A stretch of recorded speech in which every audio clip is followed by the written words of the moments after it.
Hello, and this is Riley with Secret Nightmares Uncovered. A father in Washington was arrested and charged with killing his 5-week-old infant son after prosecutors say he spent weeks intentionally inflicting pain and torturing the child until he died. The Benton County Prosecutor's Office on Wednesday charged 28-year-old José Rojas Olivo with one count of homicide by abuse and first-degree murder in the death of his newborn son, identified in court documents as Jr. Olivo, 28, brought his son to the Cadillac Medical Center in Richland on September 24th in the morning. The baby was pronounced dead at 5:55 a.m. that morning. The police were contacted by the Benton County Deputy Coroner Nicole Lee because of the circumstances of the infant's death, and officers were dispatched to the facility. When he was first interviewed, Olivo said his son was asleep on his lap while he was watching videos on his phone. He then stated that he started to fall asleep and dropped his phone accidentally, which then it hit the baby in the temple. Oliver said he woke up about 5 a.m. and found his son not breathing. He said he started doing CPR and the baby vomited what appeared to be blood. The baby's mother was allegedly asleep from 11 p.m. the night before. After an autopsy was performed by the Snohomish County Medical Examiner's Office, police questioned him again.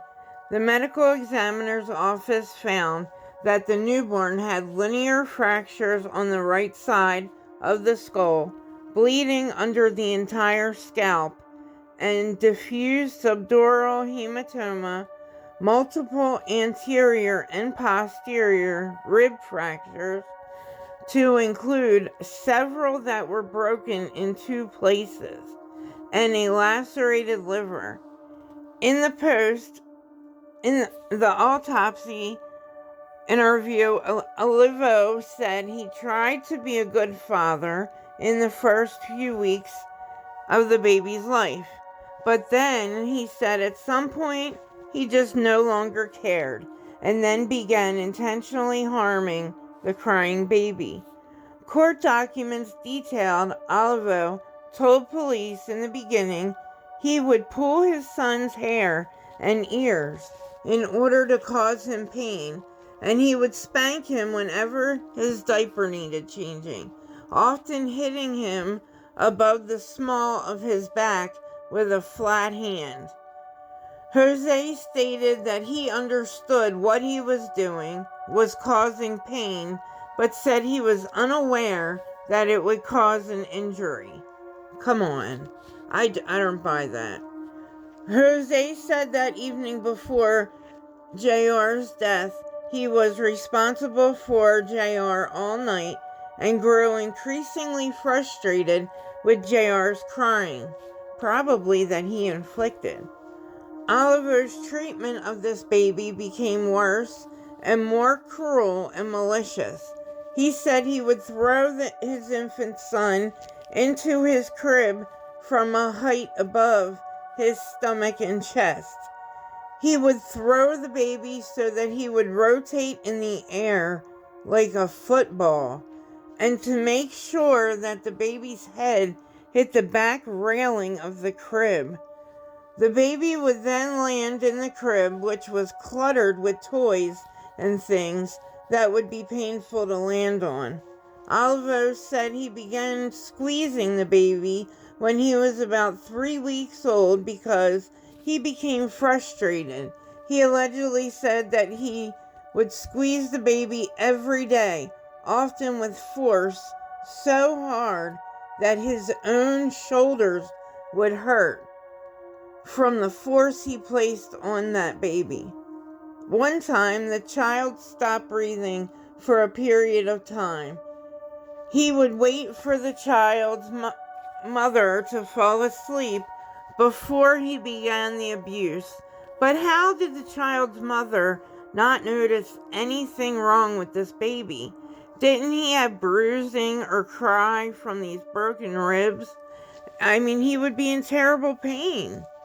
Deputy Prosecutor Brian Holgren reportedly wrote in the charging document that Olivo engaged in a pattern or practice of assault or torture under circumstances manifesting an extreme indifference to human life. He told officers he put the baby in his crib, went to bed, and that the baby just wasn't breathing in the morning. Doctors did attempt life-saving measures on the unresponsive baby, but sadly, he was not able to be saved. On October 8th, 2 weeks after his son's death, Olivo was arrested by Richland police on suspicion of first-degree assault of a child. He appeared in Benton County District Court on Monday, October the 11th, and was ordered held on a $500,000 bail. On Thursday, October 14th, he pleaded not guilty to a charge of homicide by abuse and second-degree murder charge in the death of his 5-week-old son. His next court appearance is scheduled for early November. Please remember to be kind and show love, especially in the world today. Please like, share, and subscribe to our channel. Tap the notification bell to be notified when we upload a video. We have more cases to investigate and many secret nightmares to uncover.